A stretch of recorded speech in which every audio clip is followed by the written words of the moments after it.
All right, guys, we are at the home build again, but once again, I'm not working on it. So I have a paint booth set up behind me.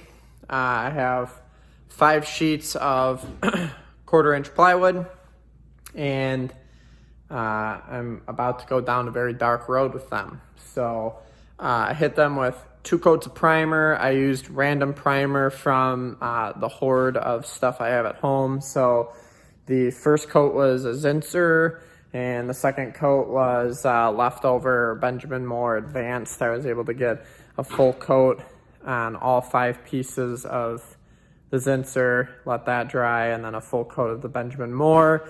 I then went back with this little guy and hit him real quick. I realized when I bought that, I bought a whole bunch of sandpaper with it. I did not buy any 220, so I had 180, and I kind of cruised through it real quick. So knocked it all down, everything is smooth, wiped it off, and now I'm about to paint the sheets.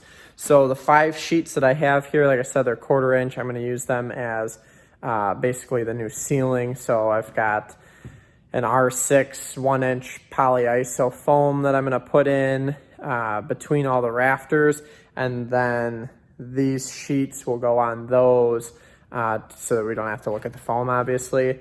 I say we're going down a very dark path because that's black paint that's loaded into the sprayer. So I'm going to spray these. I'm going to get a first coat on them tonight, and then I'm going to sand them all and get a first coat on them, and then we'll see how it looks.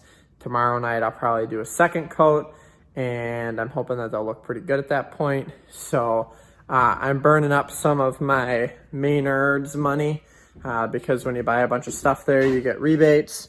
So this is an off-the-shelf Pittsburgh flat black white. I'm gonna see what it looks like.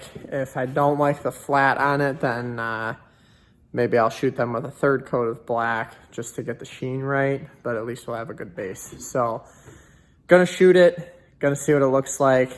Kind of a ballsy move, but I think it'll look cool when it's all said and done. So I got some new lights coming that are gonna be way brighter than the ones that are in there. So stay tuned, let's see how this thing looks.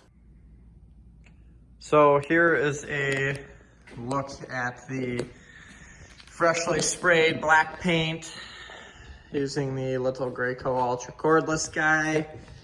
Not too bad for a first coat. We will see how she dries out and what the sheen looks like, and we'll go from there. Could be very interesting. All right, guys, so back again. The last clip I was explaining the black sheets.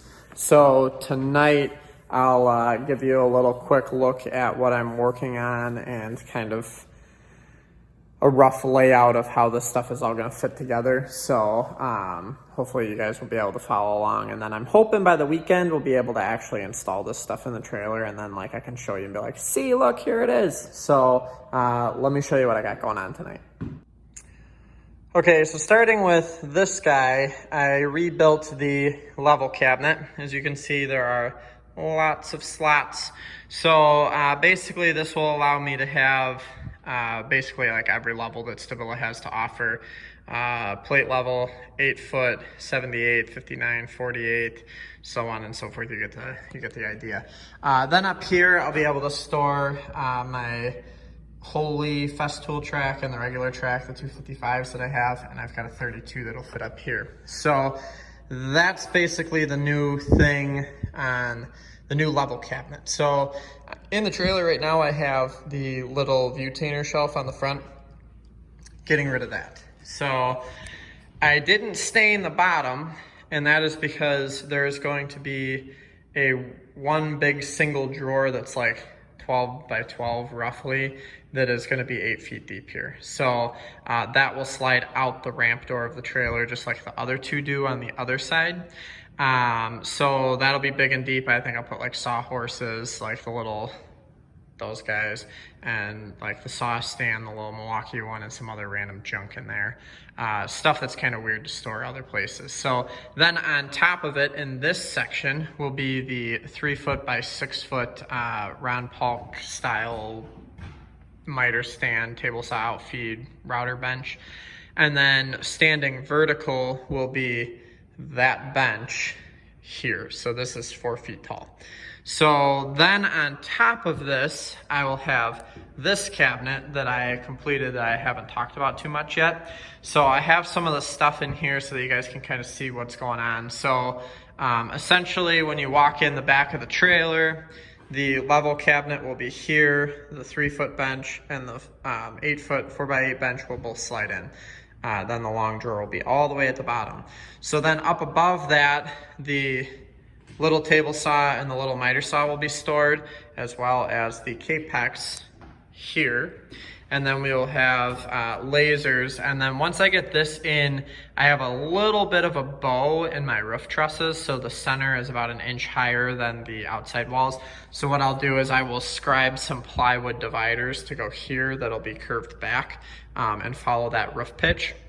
And what I have is I have some I have 2 sustainers coming yet. So this is the little like triangular shaped sander, and I have the sustainer that holds the sandpaper. So what I'll be able to do is actually get 2 sustainers deep, and the sander will store in front and the associated paper will store behind it. Same thing with the Rotex in front, Rotex paper behind it, the domino in front, dominoes behind it, and then that leaves me 2 more spots for additional sustainers. So I'll be able to have 5 of them. Thinking this will probably be like the Carvex and the Carvex accessories. And then I'm not sure what I'm gonna do with this, if I'll keep that like vacuums and other stuff or what. But that's kind of the upper, so that'll literally be like the roof of the trailer is like just clear as the tall sustainers. Toying around with storing the dovetail jig out at the end, but I do have to leave room because the garage door spring will be kind of like up in this corner, so I have to leave a little bit of room for that stuff to clear. So that is that, and then right before the side door, there's going to be a tall unit that goes floor to ceiling that will store all of the pack outs. It will also have the new RV furnace that is hiding under the bench.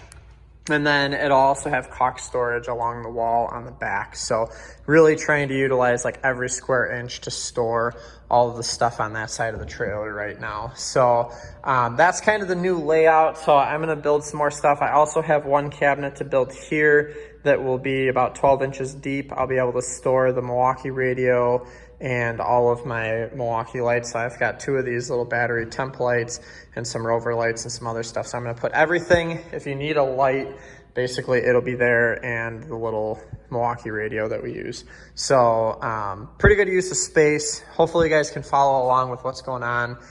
Pretty excited. I think that the whitewash looks really nice on the sheets. So I'm excited to see how that all turns out and what the new lights will do to really reflect the light around in the trailer. So stay tuned as I keep building, and I'll keep giving you guys updates, and hopefully by the weekend we'll be installing all this stuff. So thanks for watching. We'll catch you guys in the next video.